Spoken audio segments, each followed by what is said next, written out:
December 7th, 1942, 3:19 a.m., Fed Pass, Tunisia.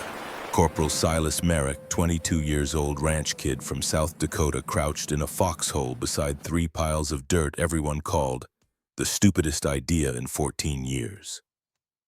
In 11 seconds, they would destroy 2 Panzers and rewrite United States Army doctrine. But first, they had to survive the next 29 minutes.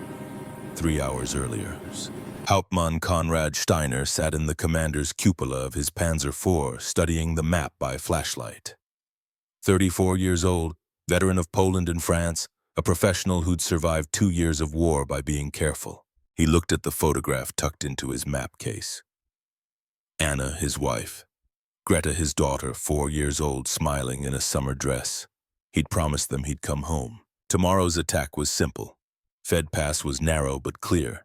American forces had anti-tank guns, but Steiner's column would suppress them with machine gun fire and push through fast. Textbook. His driver Hans appeared beside the tank. Hauptmann, the route looks clear. No obstacles visible. Steiner nodded. Good. We move at 0300. Standard approach. Nothing fancy. He took one last look at Anna and Greta's photograph. Tomorrow he would be one day closer to home. He didn't know he had less than 3 hours to live. First Sergeant Thaddeus Kowalski called Merrick's trap an embarrassment that'll get men killed, until it eliminated 9 German tanks in 6 weeks at a cost of $47 each. This is how it happened.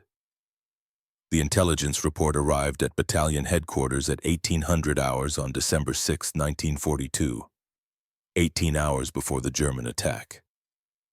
Lieutenant Colonel Harlan Payton stood over the map table reading the typed summary for the 3rd time. His jaw tightened with each word. Enemy armor concentration detected 12 Panzer IV medium tanks, grid reference 34S BU 847293, advancing toward Fed Pass. Estimated attack time 0400 hours December 7th. High confidence. 12 tanks. Payton's battalion had 4 anti-tank guns, effective range 800 yards, rate of fire 6 rounds per minute if the crew was good, 4 if they were green. His crews were green. Fed Pass narrowed to 40 meters at the choke point. Just wide enough for 2 tanks side by side.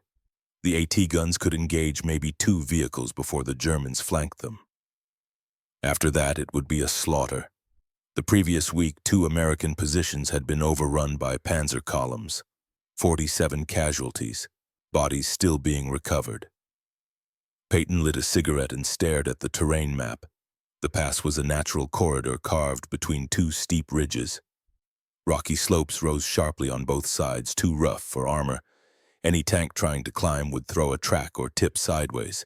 The Germans would know this. They would drive straight down the middle, exactly where the ground was smoothest. His artillery officer, Captain Morris, leaned over the map. Sir, we could pre-register fires on the approach, hit them before they reach the pass. Payton shook his head. They'll move at night. By the time our spotters see them, they'll already be through. Artillery won't stop 12 tanks. Not in time. Morris said nothing. There was nothing to say. The math was simple. 4 guns against 12 tanks in a narrow kill zone where American forces couldn't maneuver. The Germans would suppress the gun positions with machine gun fire, roll through the pass, and collapse the entire defensive line. 200 men would die or be captured. Payton crushed his cigarette into the ashtray. Get First Sergeant Kowalski. I want all AT crews on high alert, and find out if anyone's been screwing around with the defensive positions. I want that pass clear. Morris hesitated. Sir, there is one thing. What? Private Merrick. The ranch kid. He's built something at the pass. Some kind of obstacle system. Payton's eyes narrowed. What kind of obstacle system? Morris shifted uncomfortably. I don't know, sir. Sergeant Kowalski called it a pile of dirt. 9 days earlier, Private First Class Silas Merrick had been lying on his stomach in the December cold, staring through binoculars at a Panzer IV idling 200 meters away. He'd been watching German armor for 9 consecutive days. The other men thought he was crazy. Merrick didn't care what they thought. He was hunting. And when you hunted, you watched. You studied patterns, you learned behavior. His father had taught him that. Ezra Merrick had raised cattle and hunted predators on a 3,000-acre ranch in western South Dakota. Coyotes, prairie dogs, anything quick enough to tear into livestock or destroy fields. Ammunition was expensive. Misses mattered. Mistakes cost money. So Ezra taught his son the first rule of hunting: don't outmuscle your target, outthink it. You don't kill prairie dogs by shooting at everything that moves, Silas, his father would say, crouched beside a burrow at dawn. You kill them by knowing exactly where they'll be before they know it themselves. Prairie dogs always used the same paths. Coyotes circled downwind. Animals behaved in patterns not because they were smart, but because they were predictable. And if you understood those patterns, you could place a trap made of almost nothing scrap wood. A shallow pit, a cheap charge right where they'd step every single time. Silas had internalized that logic before he turned 12. Now in Tunisia, he saw tanks the same way he'd seen predators back home. Not as unstoppable monsters, as heavy, predictable animals with blind spots. Through his binoculars, he watched the Panzer IV lumber forward. The driver chose the smoothest line of travel, avoiding rocks that could throw a track. The commander scanned from the cupola, but his field of view was narrow, distorted by the periscope slits. Silas made a note in his father's old hunting journal. Day 9, Panzer IV morning patrol. Driver avoids slope, left side 2 degrees. Corrects right when obstacle appears. Always picks flattest ground.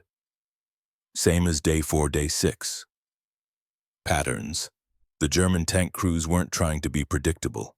They were simply following the logic of their machine. A 45-ton vehicle couldn't improvise. It had to follow terrain, and terrain could be shaped. Silas closed the journal and slid it back into his coat pocket. The leather cover was worn smooth from his father's hands. Ezra had kept hunting notes in that book for 15 years before a ranch accident killed him in 1940. Kicked by a horse. Internal bleeding. Dead before the doctor arrived. Silas inherited the ranch, the journal, and the lesson that had been drilled into him since childhood. If you knew where the animal would go, you didn't need a big weapon. You just needed to be there first.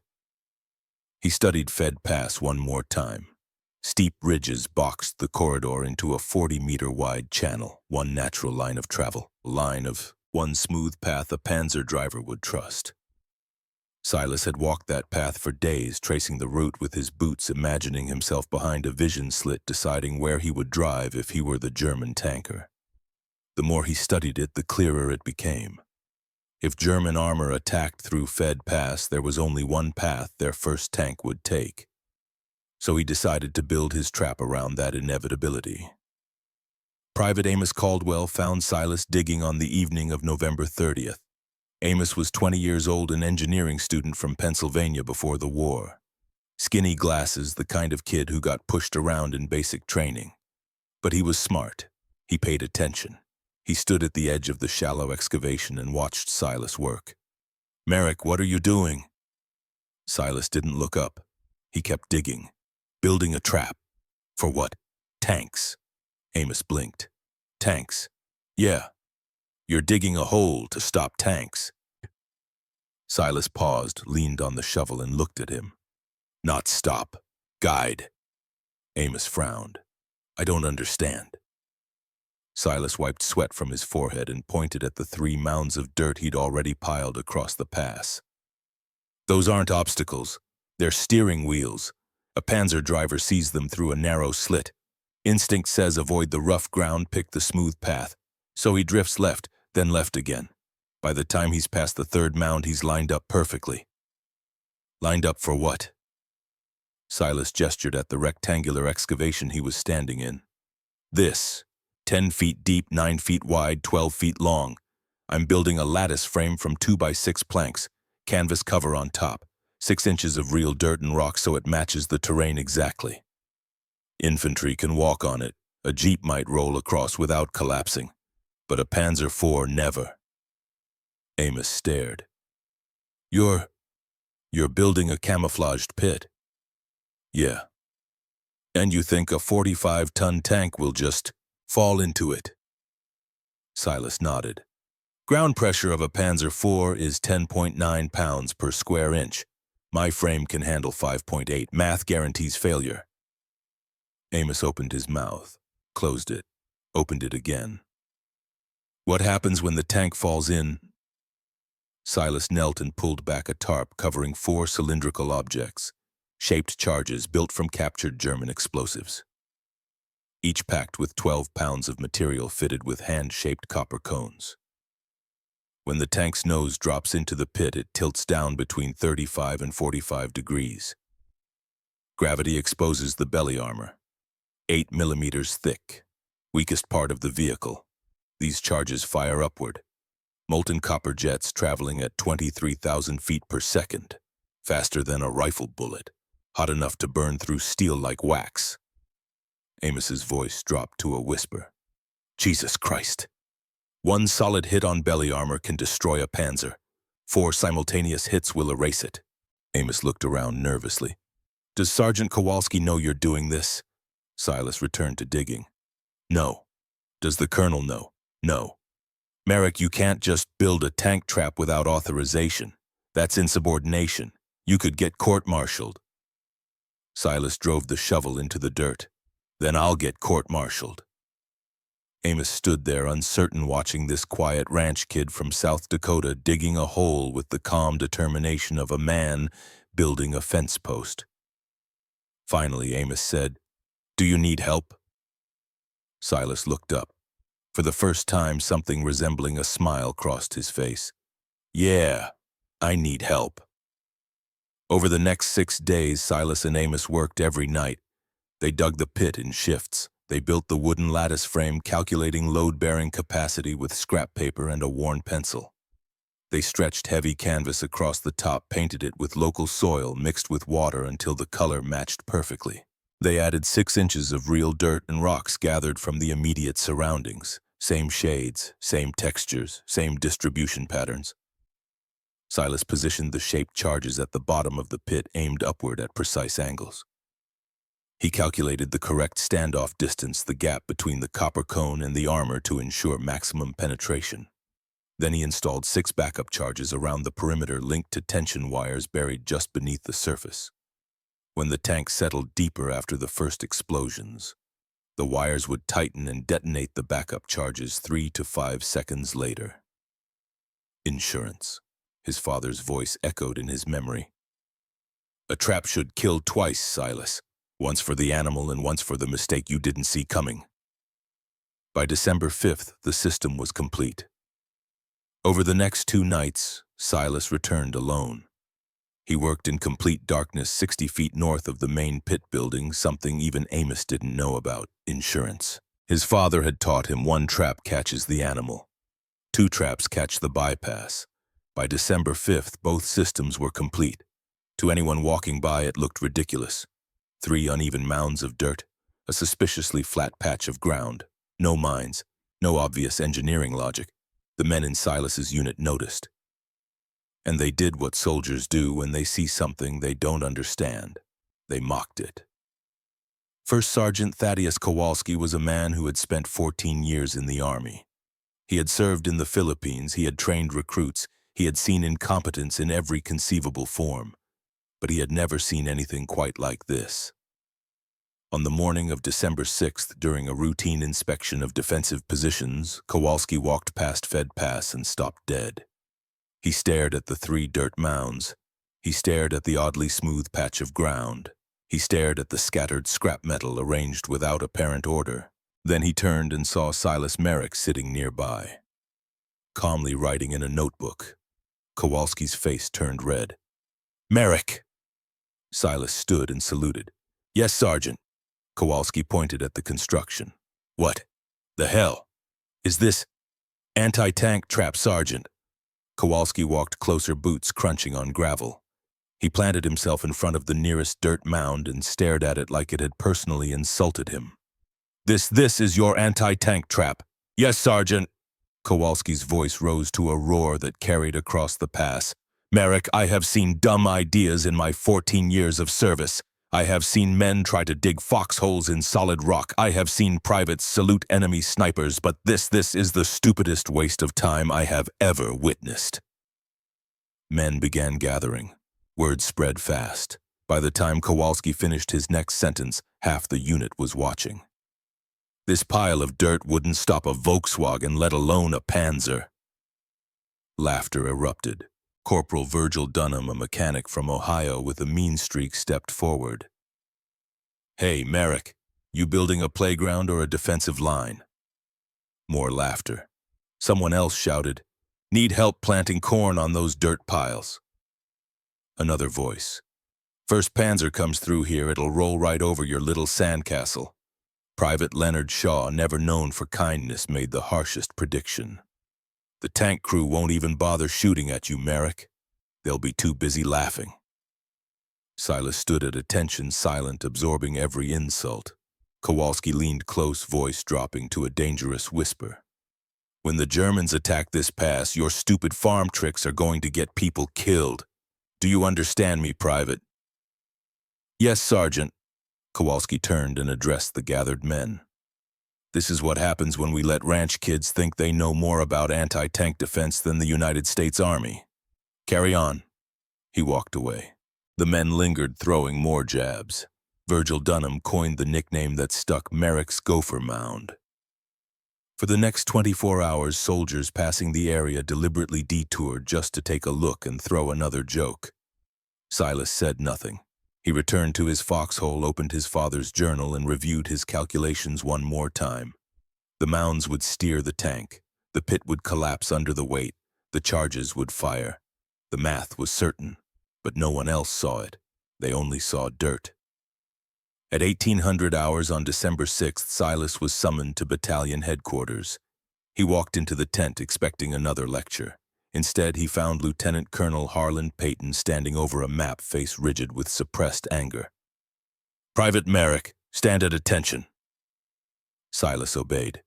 Payton didn't look at him. He kept his eyes on the map. "Intelligence confirms 12 Panzer IVs will attack through Fed Pass at 0400 hours tomorrow. That's 10 hours from now." Silas said nothing. Payton finally looked up. "Your construction is sitting exactly where it disrupts our anti-tank gun fields of fire. The guns need clear sightlines. You've blocked them." "Sir, the trap will—" "I don't care what you think it will do, Private." Payton stepped closer. His voice was flat, controlled, but unmistakably furious. "We have mines. We have anti-tank guns. We have bazookas designed by people who actually understand how to kill tanks. What you've built is not a defensive position, it's an embarrassment." He let the words hang in the air. "I am giving you until 0400 hours tomorrow to fill in your holes, scatter your dirt piles, and clear the field of fire for our guns. If you refuse, I will have you court-martialed for disobeying orders in combat. That is not a threat, Private. That is a promise." Silas stood perfectly still. "Yes, sir, 0400 hours." Payton turned back to the map. "Dismissed." Silas saluted and left. Outside the tent, Amos Caldwell was waiting. "Si, what did he say?" Silas walked past him without answering. Amos followed. "Did he order you to dismantle it?" Silas kept walking. "Si, he'll ruin you. You'll go to prison. Is this really worth—" Silas stopped. He turned and looked Amos in the eye. "If I dismantle that trap, 200 men will die tomorrow. If I keep it and I'm wrong, I go to prison, but if I'm right—" He didn't finish the sentence. He didn't have to. Amos swallowed hard. "What are you going to do?" Silas pulled out his father's journal and opened it to the last page. Ezra's handwriting faded but legible. "A good trap doesn't look dangerous, son. It looks like home." Silas closed the book. "I'm going to make sure it works." At 0200 hours on December 7th, 2 hours before the German attack, Lieutenant Colonel Payton sat alone in his tent, unable to sleep. He stared at the intelligence report. 12 tanks, 4 guns. The math kept eating at him. Even if every AT gun crew performed perfectly, even if every shot hit, they'd only kill 4 tanks before being overrun. The other 8 would roll through unchecked. Peyton had fought in North Africa long enough to know what stopped a tank. Mines stopped tanks, anti-tank guns stopped tanks, terrain sometimes stopped tanks, but dirt piles, wooden frames buried under a thin blanket of soil, it was insane. And yet, something about Merrick's confidence lingered, the way he'd stood there calm, certain while being threatened with court-martial. The way he'd calculated weight distribution and ground pressure like he'd been doing it his whole life. Peyton crushed another cigarette. He made a decision. "Runner." A private appeared. "Sir, find Private Merrick. Bring him here. Now." Silas arrived 10 minutes later. Peyton pointed at a chair. "Sit down." Silas sat. Peyton studied him for a long moment. "Private, I ordered you to dismantle your trap. Did you do it?" "No, sir." "Why not?" "Because the Germans will attack through that pass, sir, and the trap will stop them." Silence. Peyton leaned forward. "You're willing to face court-martial because you believe a pile of dirt will stop a Panzer IV?" "Yes, sir." "That's either courage or insanity." "Yes, sir." Peyton almost smiled. Almost. He pulled out a chair and sat across from Silas. "All right, Private. You've got 15 minutes. Explain to me exactly how your pile of dirt is going to stop a Panzer. And if you can't convince me, you're under arrest the moment this conversation ends." Silas opened his father's journal, and for the next hour he taught a lieutenant colonel how to hunt tanks. Silas started with the dirt mounds. He explained behavioral steering, how tanks like cattle instinctively avoided uneven ground, how drivers chose smoother paths to improve speed, reduce track wear, lower the risk of mechanical failure. He showed Peyton diagrams he'd drawn by hand, tracing tank movement like an animal's migratory path. "The mounds don't block the tank, sir. They nudge it. 2 degrees left at the first mound, 3 degrees at the second. By the third, the vehicle is perfectly aligned with the center of my pit." Peyton leaned closer. "And the pit?" Silas explained the dimensions, the lattice framework, the camouflage layering. The 6 inches of topsoil matched precisely to the surrounding terrain. "The tank's weight will exceed my framework's limit by almost double. Structural failure isn't a possibility, sir. It's physics. The moment full weight commits, collapse is inevitable." Peyton studied the numbers. "How certain are you?" 100%, sir. It's physics, not hope."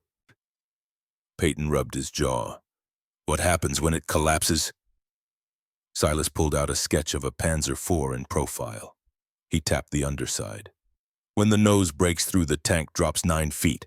The hull tilts forward at 40 degrees. That puts the belly armor only 8 millimeters thick, fully exposed at the perfect angle." He showed Peyton the shaped charges. 12 pounds of German explosive each. Copper cones formed at 42-degree angles. Standoff distance calculated for maximum penetration. When the tank's weight triggers the contact switches, all 4 charges fire simultaneously. Peyton's eyes narrowed. "Simultaneously?" "Yes, sir. A shaped charge focuses energy into a molten jet traveling at 23,000 feet per second. 1 hit can penetrate belly armor. 4 hits will ignite ammunition stores, kill the crew, destroy the vehicle completely." Peyton was silent for a long time. Finally, he asked, "And the backup charges, redundancy, sir? My father's rule, a trap should kill twice. If the first sequence doesn't finish the job, the perimeter charges will. 6 explosives tension wire triggers 3 to 5 second delay." Peyton stood and walked to the map. He stared at Fed Pass, at the narrow corridor, at the single line of approach. "Private Merrick." "Yes, sir." "If you're right, you may have just designed a system that changes how we defend against tanks." He turned. "And if you're wrong, you've wasted 9 days of manpower and may get soldiers killed." Silas met his gaze. "I understand, sir." Peyton made his decision. "I'm not ordering you to tear it down." Silas blinked. "But listen carefully," Peyton continued. "If your trap fails when the Germans attack, I will court-martial you. No hesitation, no leniency. You will spend the rest of this war in a military prison. Do you understand?" "Yes, sir. Understood." Peyton extended his hand. "Then good luck, Corporal Merrick." Silas shook it, realizing only then that he'd been promoted. He saluted and left. Outside, the December cold bit through his jacket. In the distance, he could hear faint engine sounds. German armor moving into position. Silas walked back to Fed Pass, climbed into his foxhole, and checked his trap one final time. The mounds sat quietly in the moonlight. The camouflaged pit blended perfectly with the terrain. From a tanker's perspective, 15 feet higher, viewing the world through a narrow periscope slit, it would appear completely natural. Harmless. Safe. Silas opened his father's journal and read the last entry Ezra had written before he died. Patience, son. The animal always comes. You just have to be ready when it does. He closed the book and waited. At 0330 hours, German artillery began firing. The bombardment was heavy but short, 15 minutes of concussive blasts slamming into American positions along the ridge.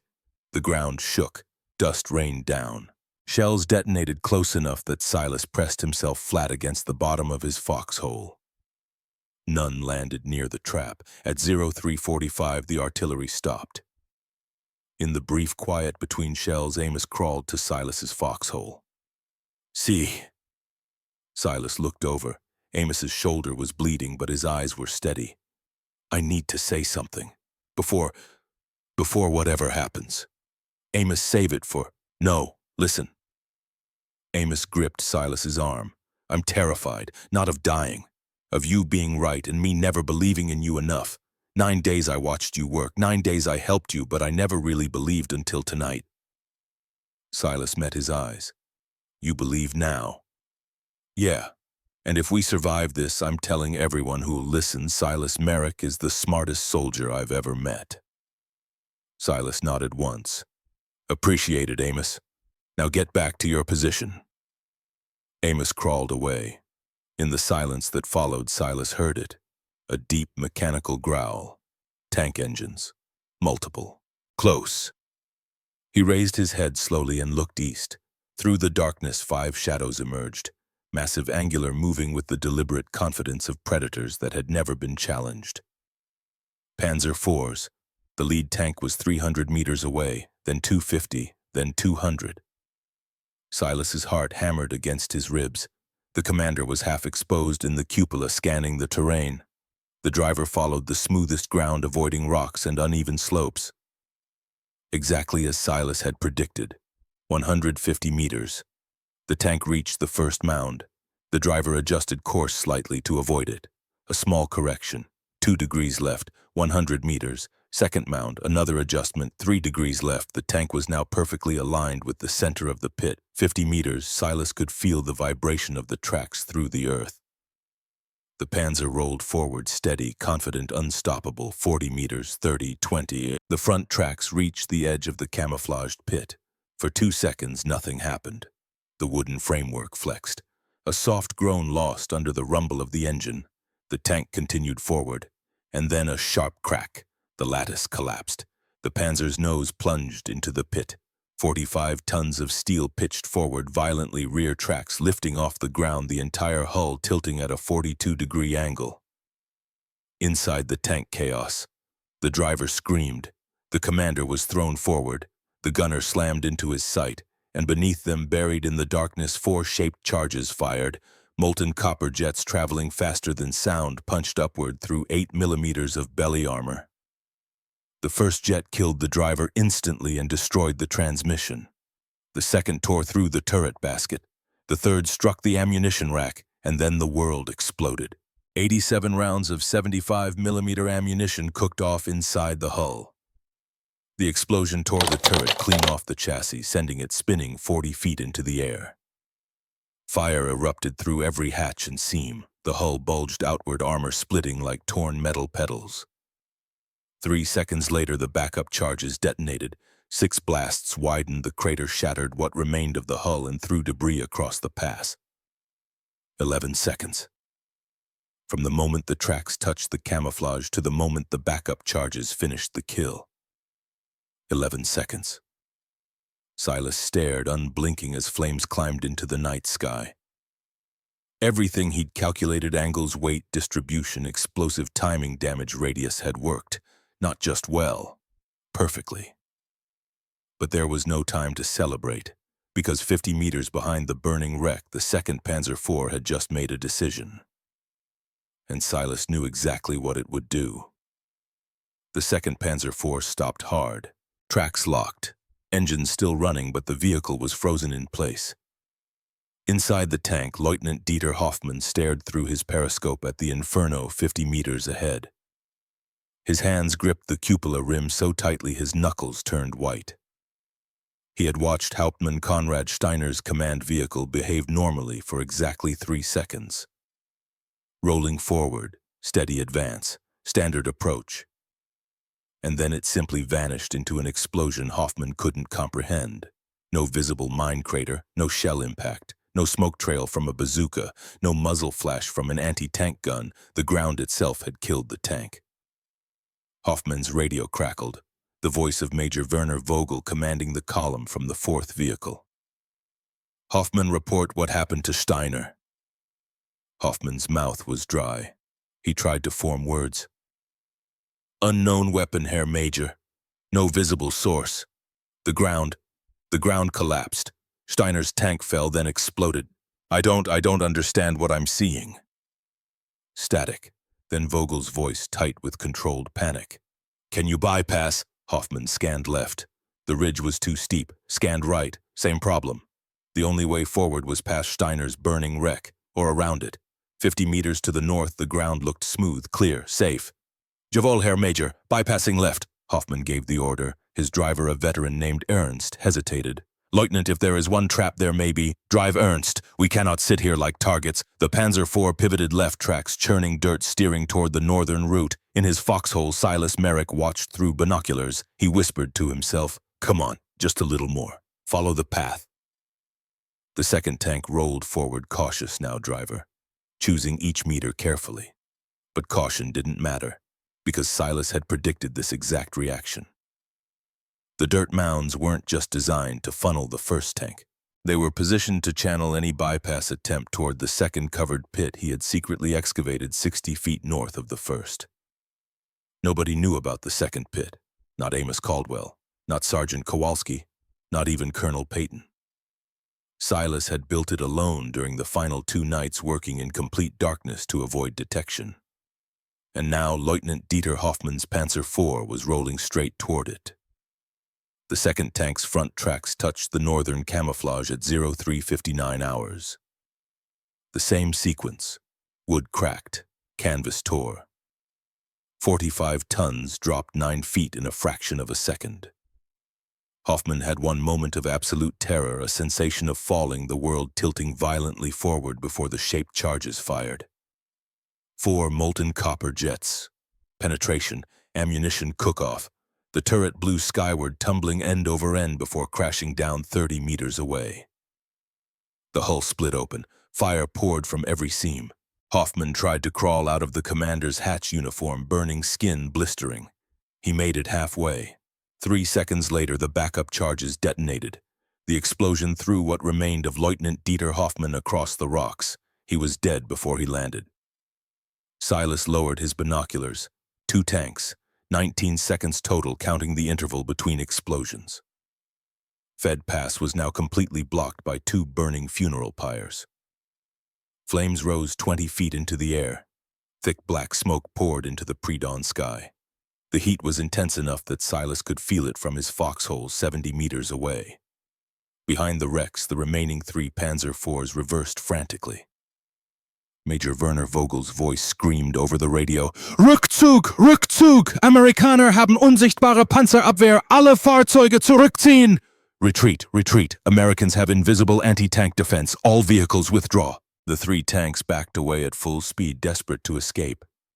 What they believed was an invisible minefield that left no craters and killed instantaneously. By 04:15 hours, the German attack was over.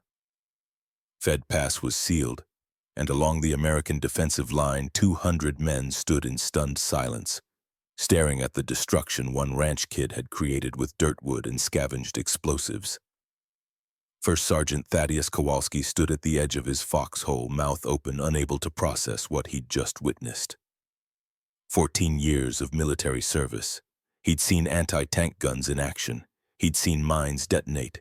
He'd seen artillery strikes on armor columns. But he had never seen anything like this. 2 German tanks destroyed in under 20 seconds. No shots fired, no American casualties. Just physics behavior and a trap so invisible the enemy still didn't understand what had killed them. Kowalski climbed out of his position slowly like a man in a dream. He walked toward Fed Pass, boots crunching on gravel, eyes fixed on the burning wrecks. Other men began emerging from their foxholes. Corporal Virgil Dunham, Private Leonard Shaw, the same soldiers who had spent 9 days mocking Merrick's gopher mound. They gathered in small groups, pointing, whispering, trying to make sense of the impossible. Kowalski reached Silas's foxhole. Silas was still there, sitting calmly writing in his father's notebook, as if he'd just completed a routine task. Kowalski's voice came out rough, shaken. "Merrick." Silas looked up. "Yes, Sergeant. How many tanks?" "2, Sergeant. Both destroyed in primary trap sequences." Kowalski stared at the fires, at the twisted metal, at the evidence of a weapon system that shouldn't exist. He whispered almost to himself, "I called your trap the dumbest idea I'd ever seen." Silas didn't respond. Kowalski turned to face him. "I was wrong." The words hung in the cold air. "That wasn't dumb, Merrick. That was the most effective anti-tank system I've ever witnessed in 14 years of service." Behind him, Virgil Dunham approached, face pale. "Merrick, Jesus, man, I'm sorry. For everything, for the jokes, for calling you—" He couldn't finish. Silas closed his notebook. "It's all right, Corporal." "No, it's not.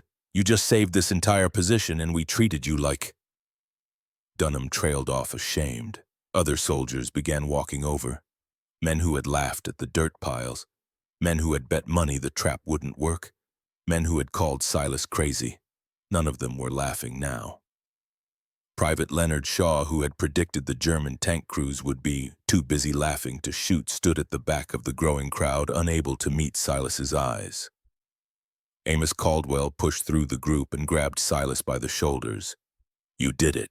You actually did it." Silas nodded once. "Physics doesn't lie, Amos. Math doesn't care about opinions." Amos laughed, a sound caught between relief and disbelief. 2 pits. You built 2 pits. You didn't tell me about the second one." "Couldn't risk anyone knowing. If word got out, someone would have made me fill it in." "You sneaky son of a—" The sound of boots interrupted them. The crowd parted. Lieutenant Colonel Harlan Peyton walked through, face unreadable. Everyone snapped to attention. Peyton ignored them. He walked straight past the burning tanks, studying the exposed pit structures, the blast patterns, the placement of charges. He crouched beside the first crater, examining the remains of the wooden lattice. He touched the scorched canvas. He traced the firing wires with his gloved fingers. Everything matched exactly what Merrick had described 2 hours earlier. Peyton stood and walked to the second pit, same examination, same attention to detail. Finally, he turned and walked to Silas. "Corporal Merrick." Silas saluted. "Sir." Peyton's face was stone. "You disobeyed my direct order to dismantle this trap." "Yes, sir." "You built a second pit without authorization or oversight." "Yes, sir." Peyton stepped closer. "And in doing so, you just saved 200 American lives." The colonel's expression shifted. Not quite a smile, but something close. "I underestimated you, Corporal. I won't make that mistake again." He extended his hand. Silas shook it. Peyton turned to address the gathered men. "What you just witnessed represents a fundamental shift in anti-tank warfare. Corporal Merrick has demonstrated that behavioral prediction and environmental engineering can be more effective than conventional weapons." He looked back at Silas. "Effective immediately, you're promoted to sergeant, and your new assignment is to build more of these traps, as many as possible. You have 3 weeks." Silas blinked. "Sir, That wasn't a request, Sergeant Merrick. It was an order." Peyton gestured to the men. "Sergeant Kowalski assigned 6 men to Merrick's detail. He'll train them personally. Priority tasking. Full material support." Kowalski saluted. "Yes, sir." Peyton started to walk away, then paused. "Sergeant Merrick, one more thing." "Sir." "I'm recommending you for the Silver Star. You've earned it." He left. The men stood in silence for a moment, then someone started clapping. Others joined. Within seconds, the entire position erupted in applause. Silas stood there overwhelmed, holding his father's journal against his chest. Amos leaned close and whispered, "Your dad would be proud, Si." Silas nodded, unable to speak. By 0600 hours, supply trucks arrived carrying lumber, canvas wire, and captured German explosives. Colonel Peyton had requisitioned everything Silas requested. No questions, no delays. Sergeant Kowalski assembled the detail. 6 men, including Corporal Virgil Dunham, Private Leonard Shaw, and 4 others who had mocked the original trap. They stood in a nervous line, waiting for instructions. Silas looked at them. "First lesson," he said quietly. "Stop thinking like soldiers, think like hunters." Virgil frowned. "I don't understand." Silas knelt and drew a diagram in the dirt with a stick. "A soldier sees a tank as an enemy to fight head-on. A hunter sees a tank as a 45-ton animal with predictable behavior. Soldiers try to match firepower. Hunters exploit patterns." He pointed at the dirt mounds still standing near the first pit. "Those mounds don't block anything. They guide, they steer, they manipulate the tank into making a choice that feels safe but leads to death. That's the difference." The men leaned closer, listening intently now. Silas spent the next hour explaining the principles. Behavioral channeling, how to read terrain from a tank driver's perspective, how to calculate ground pressure and load-bearing limits, how to match camouflage so precisely that even trained eyes couldn't detect it. Virgil Dunham turned out to be exceptional at camouflage work. He had a painter's eye for color and texture. Within 2 days, he could match soil tones so accurately that Silas himself struggled to see the seams. Leonard Shaw, despite his earlier cruelty, proved to be meticulous with measurements. He triple-checked every calculation, every angle, every standoff distance. For the shaped charges, slowly the detail transformed from mockers into believers. On the 3rd day of training, Virgil asked the question they were all thinking. "Sergeant, why did you keep building even when everyone told you it was stupid?" Silas paused, hammer in hand, looking at the partially constructed second trap system. "Because I knew I was right. And when you know you're right, other people's opinions don't change the math." Virgil nodded slowly. "I spent 9 days making your life hell. Why help me now?" Silas met his eyes. "Because winning matters more than being right, and we need to win." The second trap system went operational on December 20th. Location: northern approach route 8 miles from Fed Pass. Intelligence suggested the Germans might attempt a flanking maneuver there. Silas designed this system with sequential double pits. The first pit to catch the lead tank. The second pit positioned exactly where a bypass attempt would naturally funnel. He calculated the distance between pits based on Panzer IV, turning radius evasion behavior, and average corrective path length. It was Fed Pass all over again, but refined, improved. On January 3, 1943, 3 Panzer IVs probed the northern route. The lead tank hit the primary pit at 0720 hours.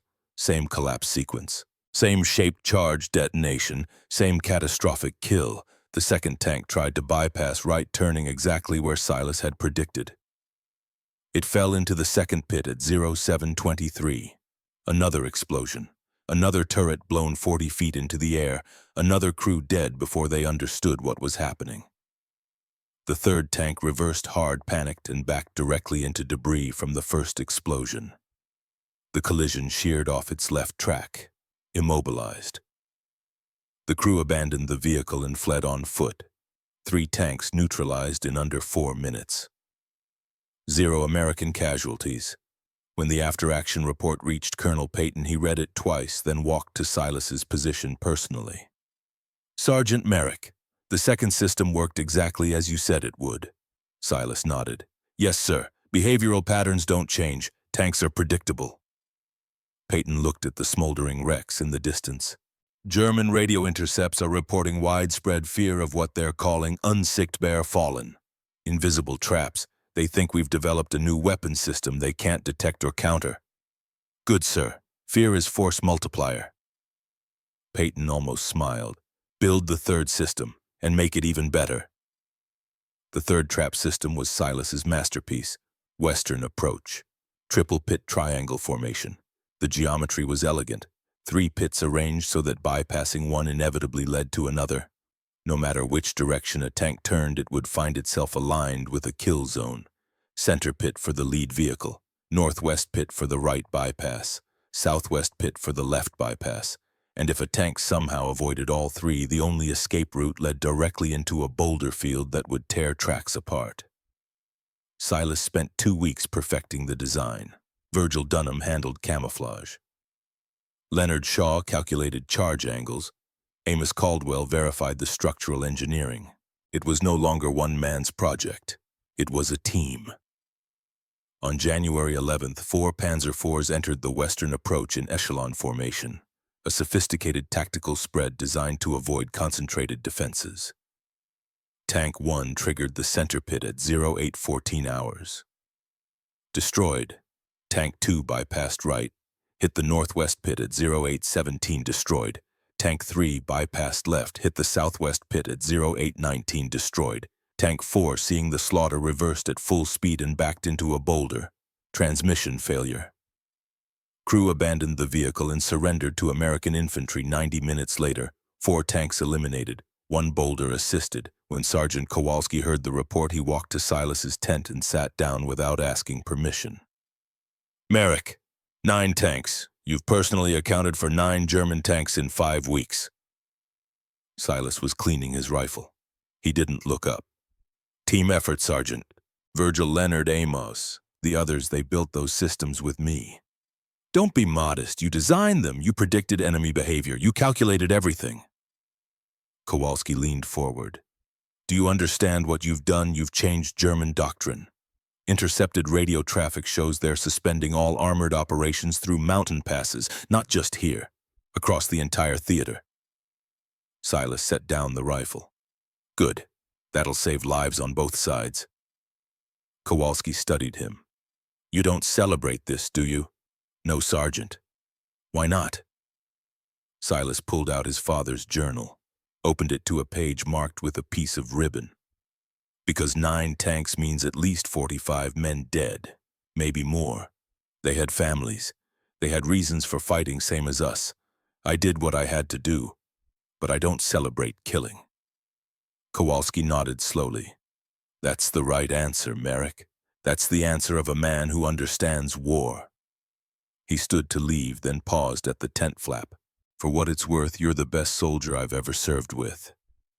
And I've served with a lot of soldiers. After Kowalski left, Silas sat alone with the journal. He turned to the final page Ezra had written. His father's last entry dated April 1940, 2 weeks before the accident. Silas turned 20 today. He's a better hunter than I ever was. Smarter, more patient. He sees patterns I miss. I'm proud of him. Always will be. E.M. Silas closed the book and allowed himself one moment of quiet grief. Then he returned to work. On January 15th, 2 officers from the Army Corps of Engineers arrived at battalion headquarters. Colonel Thomas Harrison, chief engineer for the North African Theater. Captain Gerald Moss, his technical assistant. They'd been sent to investigate the reports coming out of Tunisia. Reports that seemed impossible. 9 tanks destroyed. Less than $50 total cost. 0 American casualties. Enemy doctrine collapse. Harrison didn't believe it until he saw the trap sites personally. He spent an entire day examining the pits, measuring angles, testing camouflage, inspecting shape charge placement. That evening, he requested a briefing from the man responsible. Silas stood in front of 2 career engineers and explained his methods. He used his father's journal as a visual aid. Sketches, calculations, behavioral notes. Harrison took notes furiously. Captain Moss asked technical questions. Silas answered everyone with precision. After 90 minutes, Harrison set down his pencil. Sergeant Merrick, why didn't we think of this? Silas considered the question. Because you were trained to fight tanks, sir. I was trained to hunt animals. Harrison blinked. That's profound. It's just observation, sir. Tanks move like cattle, heavy, predictable. They follow terrain logic. If you understand the logic, you can manipulate the outcome. Harrison looked at Captain Moss. We need to document this immediately. Full technical manual, diagrams, procedures, training protocols. Moss nodded. I'll start tonight, sir. Harrison turned back to Silas. Sergeant, you're going to be famous, whether you want to be or not. Silas shook his head. I just want to go home, sir. Back to the ranch. This war can keep the fame. Harrison smiled. Fair enough. But first you're going to help us write a manual. 91 pages, every detail, every calculation, every lesson learned.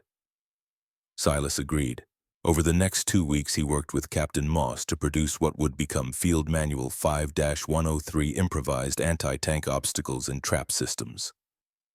The manual included 27 diagrams from Silas's journal, physics calculations, camouflage techniques, behavioral analysis frameworks, and on page 43 a paragraph that would change Army doctrine permanently.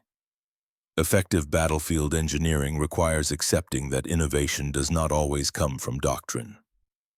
Soldiers with civilian experience may possess specialized insight more valuable than standardized procedures. Commanders should actively solicit unconventional approaches, particularly from personnel with relevant civilian skills. It was the first time in United States Army history that official doctrine confessed sometimes the outsider knows something the institution doesn't. The manual was distributed Army-wide in March 1943. By April, engineer schools were teaching the Merrick method. By June, similar trap systems were being deployed in Sicily. And in German headquarters across North Africa, intelligence officers struggled to explain to their superiors why American forces had suddenly developed an invisible weapon that rendered standard armored tactics obsolete. One captured German report translated by Allied intelligence read, American defensive positions in confined terrain employ anti-tank trap systems of unprecedented effectiveness. Standard reconnaissance procedures are inadequate. Losses exceed acceptable parameters by factor of 5. Recommend suspension of all armored attacks through mountain passes pending development of countermeasures. Silas read the translation in February. He handed it back to the intelligence officer without comment. But that night alone in his tent he allowed himself a small moment of satisfaction. Not because of the kills, because of what the kills prevented. If German tanks refused to attack through mountain passes, American infantry wouldn't have to face them. Lives saved on both sides. His father's voice echoed in memory. The best trap is the one that doesn't need to be sprung, Silas. The one that changes behavior just by existing. Ezra Merrick had been talking about coyotes, but the principle worked just as well on Panzers. Silas opened his journal and wrote a new entry. January 1943. 9 tanks destroyed. System works. Germans adapting. Mission complete. Ready for next assignment. SM. He closed the book. Outside, the North African night was cold and clear. Somewhere in the darkness, men on both sides of the war were sleeping, unaware that a ranch kid from South Dakota had just changed the rules of armored warfare with nothing but dirt wood and the lessons his father taught him about hunting prairie dogs. Silas lay down on his cot. Tomorrow, Colonel Peyton wanted to discuss expanding the program, training 200 engineers across the theater, building 40 trap systems, turning one man's innovation into a strategic weapon. But tonight, Silas allowed himself to rest. He'd earned it. By February 1943, Silas Merrick was no longer just a sergeant with a clever idea. He was a strategic asset. Colonel Peyton's recommendation reached theater command on February 2nd. By February 5th, orders came down from General Eisenhower's headquarters. Expand the Merrick method across all Allied forces in North Africa. The numbers spoke for themselves. 9 German tanks destroyed, $470 total material cost, 0 American combat casualties, enemy doctrine collapse across an entire operational theater. Traditional anti-tank operations during the same period had destroyed 3 tanks at a cost of $8,400 and resulted in 23 American casualties. The comparison wasn't close. Silas was promoted to staff sergeant and assigned to train engineer detachments across Tunisia, Sicily, and eventually mainland Italy. He didn't want the assignment. He wanted to go home. But the war didn't care what Silas wanted. The training began in early March at a makeshift engineer school outside Tunis. 50 men, career engineers, most of them, college-educated, trained in construction, demolition, bridge building. None of them had ever built a behavioral trap. Silas stood in front of them on the first day holding his father's worn journal, feeling completely out of place. These men had degrees, credentials, years of technical training.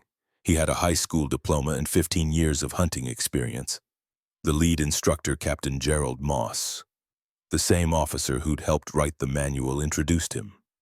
"Gentlemen, this is Staff Sergeant Silas Merrick. He's personally responsible for destroying 9 German tanks in 6 weeks using improvised systems costing less than $50 each. You're here to learn how he did it." 50 skeptical faces stared back. Silas recognized the look.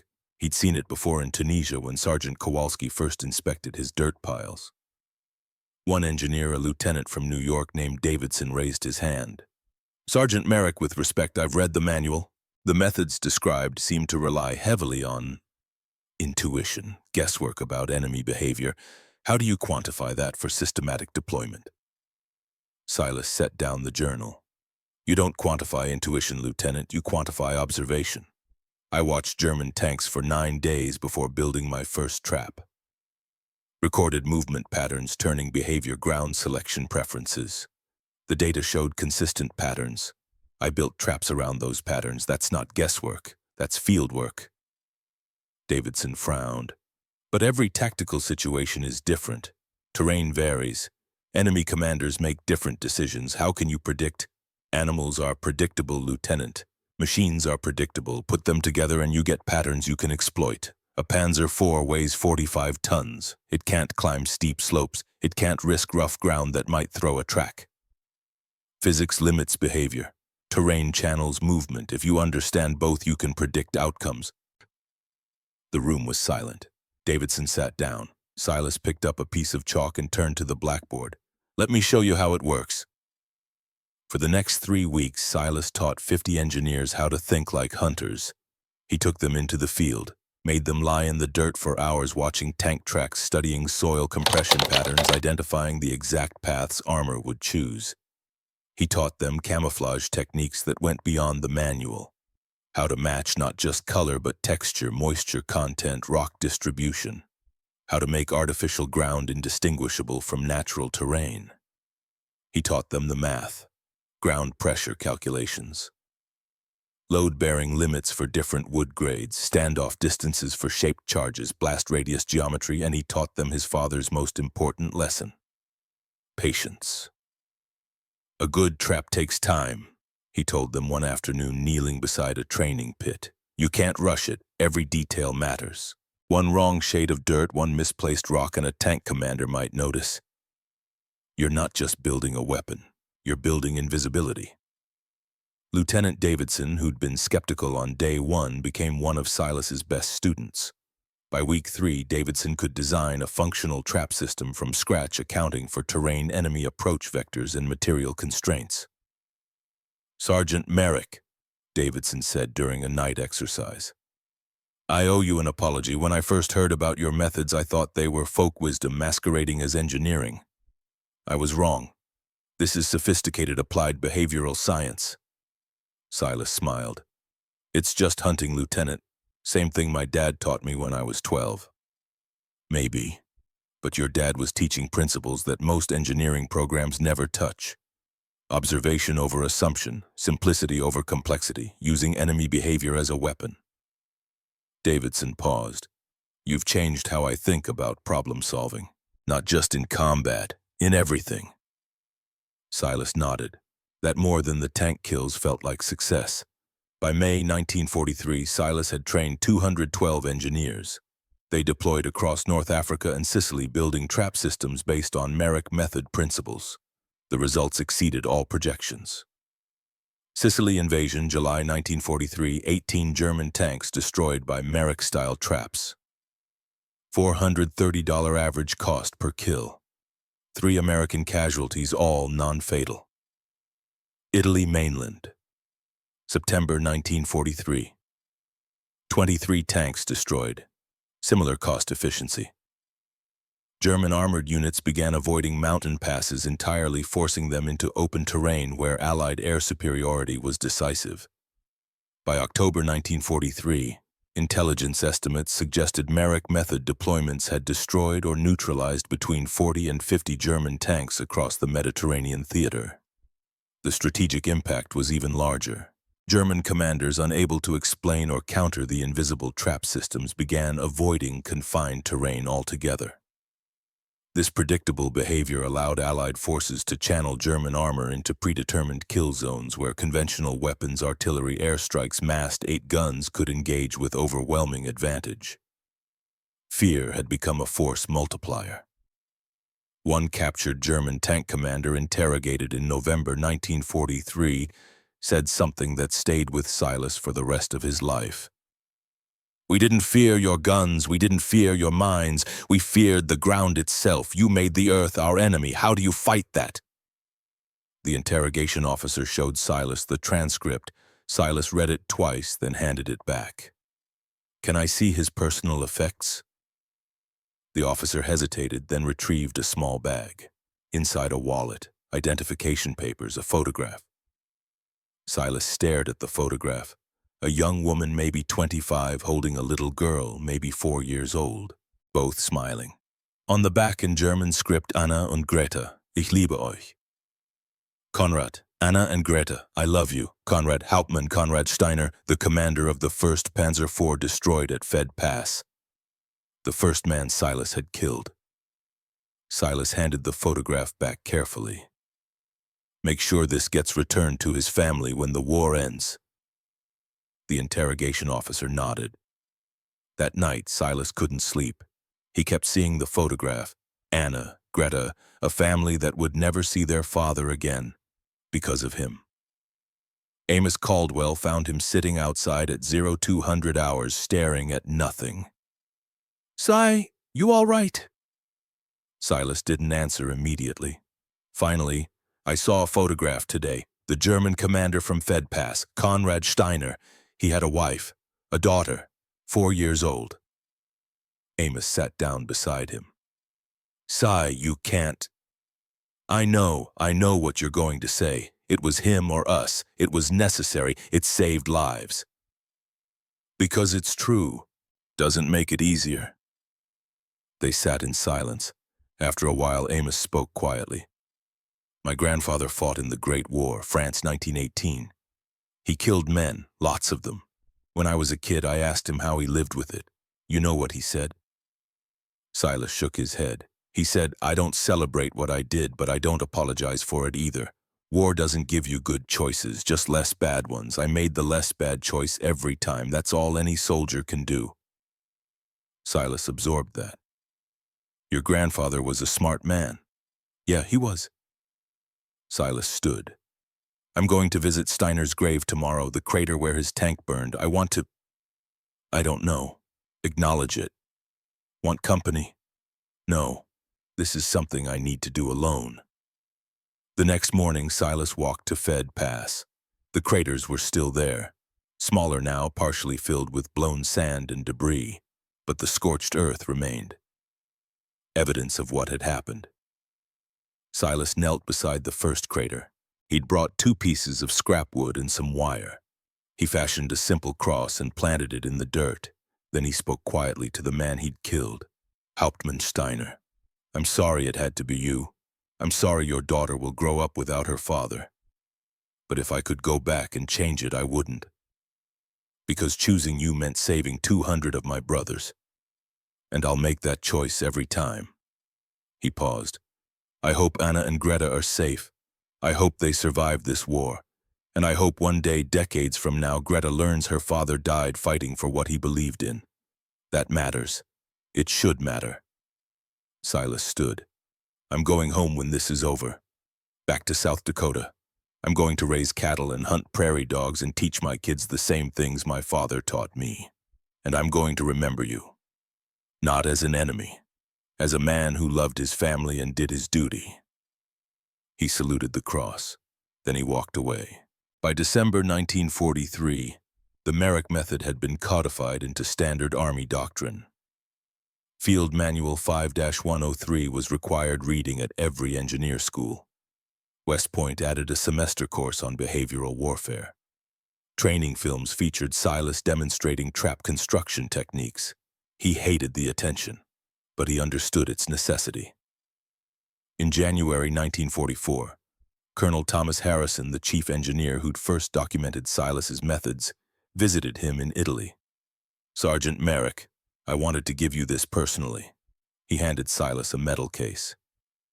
Inside the silver star, the citation read, "For exceptional ingenuity and valor under fire, Staff Sergeant Silas Merrick developed improvised anti-tank systems that destroyed more than 40 enemy vehicles and fundamentally altered German armored doctrine across the Mediterranean theater of operations. His innovative methods saved countless American lives and demonstrated that creativity and observation can be as decisive as firepower." Silas stared at the medal. Harrison continued, "You're also receiving something else. A letter of commendation from General Eisenhower himself. He's calling your work a textbook example of how unconventional thinking wins wars." Silas closed the case. "Sir, with respect, I just want to go home." Harrison smiled sadly. "I know, but the war's not done with you yet. We need you in France. Normandy invasion is coming. We want Merrick method traps pre-positioned across Brittany and Normandy, hundreds of them." Silas's heart sank. "How long, sir?" "At least another year, maybe more." Silas nodded. He'd known deep down that the war wouldn't let him go until it was finished. France, June 1944. Through May 1945 was a blur of construction. Silas trained French resistance fighters in trap techniques. They built systems across Normandy hedgerows, Brittany roads, Ardennes forests. The traps performed exactly as designed. Estimated tank kills attributed to Merrick method in the European theater, 90 to 110. Exact numbers were impossible to verify because many traps were built by partisans who didn't file after-action reports, but intelligence intercepts confirmed the psychological impact. German armored commanders briefed their crews extensively on American invisible trap systems. Doctrine changed. Tactics evolved. Entire operational plans were rewritten to avoid terrain where Merrick-style defenses might be deployed.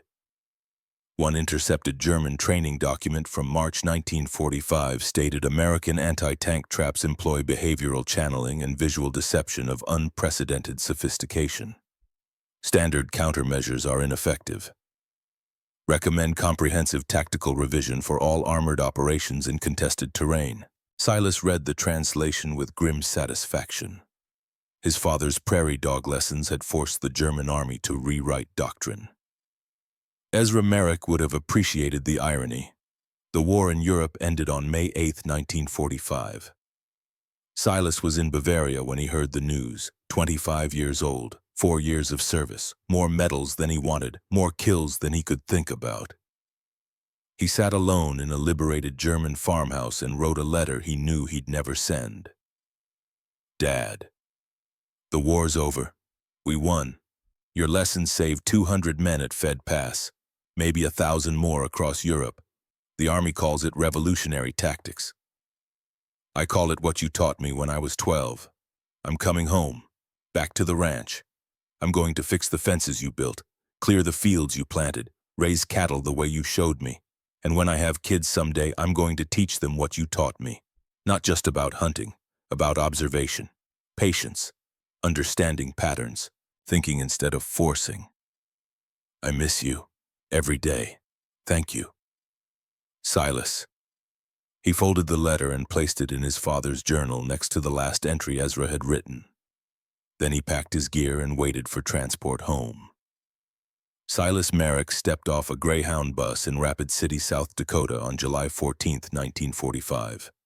He was wearing his dress uniform, sergeant stripes, silver star, combat infantry badge, 4 years of war compressed into colored ribbons and metal. Nobody was waiting for him. He'd asked for it that way. No parade, no ceremony, just a quiet return. He caught a ride with a rancher heading west and arrived at the family property at sunset. The ranch looked smaller than he remembered. The house needed paint. Fences were down in 3 places. The barn door hung crooked on broken hinges. 4 years of neglect showed everywhere. Silas stood at the gate for a long time just looking. Then he set down his duffel bag, rolled up his sleeves, and got to work. The first year back was harder than the war. Silas rebuilt fences, repaired buildings, bought livestock with money he'd saved from his military pay. Replanted fields. He worked alone mostly, spoke to neighbors when necessary but didn't seek company. People in town called him a war hero. He didn't correct them, but he didn't encourage it either. He just wanted to be left alone.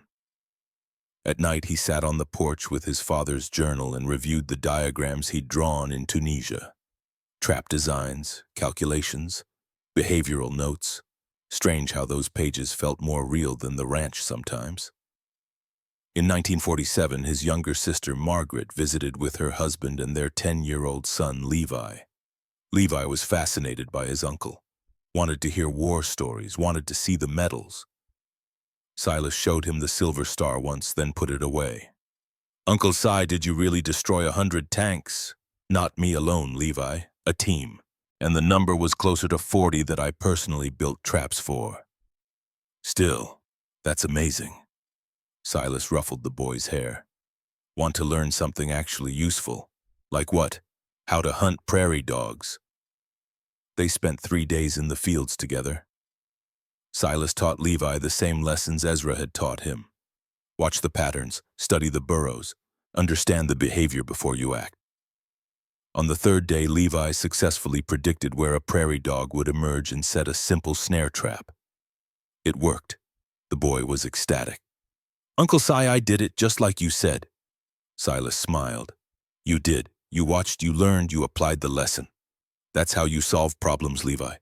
Observation first, action second." That night, Margaret pulled Silas aside. "He idolizes you, you know." "He shouldn't." "Why not? You're a hero." Silas shook his head. "I'm a rancher who did what needed doing. That's all." Margaret studied her brother. "You've changed, Si. You're harder now. War does that." "Do you regret it?" Silas considered the question. "I regret that it was necessary, but I don't regret my choices. Does that make sense?" "Yeah, it does." The years passed. Silas married in 1952, a teacher from Rapid City named Helen. They had 2 children, ran the ranch together, built a quiet, stable life. He never talked about the war unless asked directly, and even then he kept it brief. But in 1992, a military historian named Dr. Miriam Rothstein tracked him down. She was writing a book about unconventional warfare in World War II and had discovered references to the Merrick method in declassified documents. She drove out to the ranch and asked for an interview. Silas, 72 years old now, white-haired and weathered, initially declined, but Dr. Rothstein was persistent. "Mr. Merrick, your methods are still being taught at Army Engineer School. Did you know that?" Silas blinked. "Still, yes. Field Manual 3-34, current edition. There's an entire chapter on behavioral prediction in obstacle emplacement. It references you by name." Silas sat down slowly. "I had no idea. Your techniques influenced Cold War defensive doctrine. Gulf War engineers used modified Merrick principles. You changed how the Army thinks about anti-tank warfare." She pulled out a folder. "I'd like to understand how you developed these methods. Not just the technical details, the thinking behind them." Silas looked at his wife. Helen nodded. "All right," he said. "I'll tell you." The interview lasted 4 hours. Dr. Rothstein recorded everything. She asked about Fed Pass, about the training program, about the moral weight of killing. When she asked why no one else had thought of his trap systems before, Silas gave the answer that would become the most quoted line in her book. "Most people saw tanks as things you fight head-on. I saw them the way I saw prairie dogs. Predictable, habitual, vulnerable. If you knew where they'd step, you didn't need a big weapon. You just needed to be there first." Dr. Rothstein leaned forward. "Do you ever think about the men you killed?" Silas didn't hesitate. Every day, especially Hauptmann Konrad Steiner. I read his letters after the battle. He had a wife, Anna, and a daughter, Greta. She'd be 55 now. Do you regret it? I regret that war made it necessary, but I don't regret my choices. Those choices saved my brothers. That matters more than my comfort. Dr. Rothstein nodded. One final question. What do you want people to remember about your story? Silas thought for a long time. That innovation doesn't come from institutions, it comes from people who pay attention, who observe instead of assume, who think instead of force. My father taught me that hunting prairie dogs. It worked on Panzers. It'll work on whatever problem you're facing. He paused. And that war is killing. Don't glorify it. Don't celebrate it. Just understand it, survive it, and make sure the killing meant something. Dr. Rothstein's book, published in 1994, was titled The Man Who Hunted Tanks, Innovation and Improvisation in World War II. It became required reading at West Point and the Army War College. The chapter on Silas Merrick was taught in leadership courses across all service branches. And in 2004, when the Army needed to develop new counter-IED training for Iraq and Afghanistan deployments, they revisited Merrick method principles. Behavioral prediction, pattern analysis, exploit enemy habits instead of matching enemy strength. The same lessons Ezra Merrick taught his son in 1938 were saving lives in 2004. Silas didn't live to see that final validation. He died in 2018, age 98, surrounded by family on the same ranch where he was born. His funeral was small, family, neighbors, a handful of veterans who'd served with him. But the Army sent a delegation, a colonel from engineer school, a captain from the War College. They presented Helen with a folded flag and a letter from the chief of engineers. The letter stated that Silas Merrick's innovations had directly contributed to saving an estimated 1,000 American lives across 3 wars and influenced doctrine that continued to protect soldiers 80 years after Fed pass. Helen cried as she read it. Levi, now 73 himself, stood beside her. He'd brought his grandson, 8-year-old Ezra, named after his great-great-grandfather. After the service, Levi took young Ezra out to the fields. He taught the boy how to find prairie dog burrows, how to watch for patterns, how to think like a hunter. Exactly as Silas had taught him. Exactly as Ezra Sr. had taught Silas. 4 generations, same lessons. Young Ezra asked, "Grandpa Levi, why do we still use traps? We have rifles now." Levi smiled. "Because rifles need bullets, Ezra. Traps need thinking, and thinking that never runs out."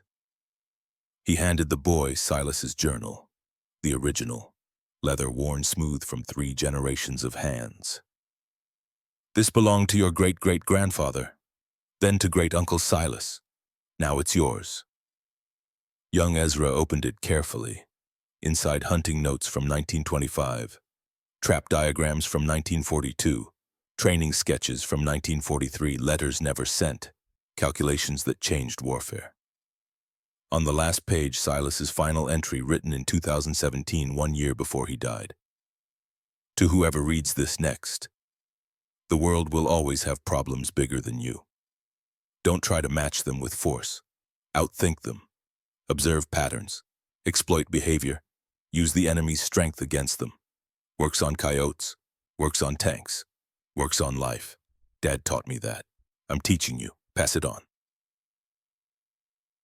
S.M. Young. Ezra looked up at his grandfather. "I'll take care of it, Grandpa. I know you will." They stood together in the South Dakota prairie, watching the sun set over land that had been worked by 4 generations of Merricks. The wind carried the smell of grass and dust. Somewhere in the distance, a coyote called, and in Washington, D.C., at the National World War II Museum, Silas Merrick's journal sat in a climate-controlled display case open to the page showing his original Fed pass trap diagram. Beneath it, a placard read, "Staff Sergeant Silas Merrick, U.S. Army Corps of Engineers, 1942-1945. His improvised anti-tank traps destroyed an estimated 90 to 110 enemy vehicles at a total cost of less than $5,000. His methods fundamentally altered armored warfare doctrine and continue to influence military engineering today. Silver Star recipient, teacher, rancher, innovator. You don't need to be the strongest, you just need to understand your enemy better than they understand themselves. Silas Merrick, 1992. Every year, thousands of visitors stopped at that display. They read the placard, they studied the diagrams, they learned about the ranch kid who changed warfare with dirt and observation. And some of them, the ones who paid attention, understood the deeper lesson. Innovation doesn't come from credentials, it comes from people who see what others ignore. The cycle continued. 4 generations, same journal, same lessons, different wars. But the principle remained constant. A good trap doesn't look dangerous. It looks like home, until it's too late.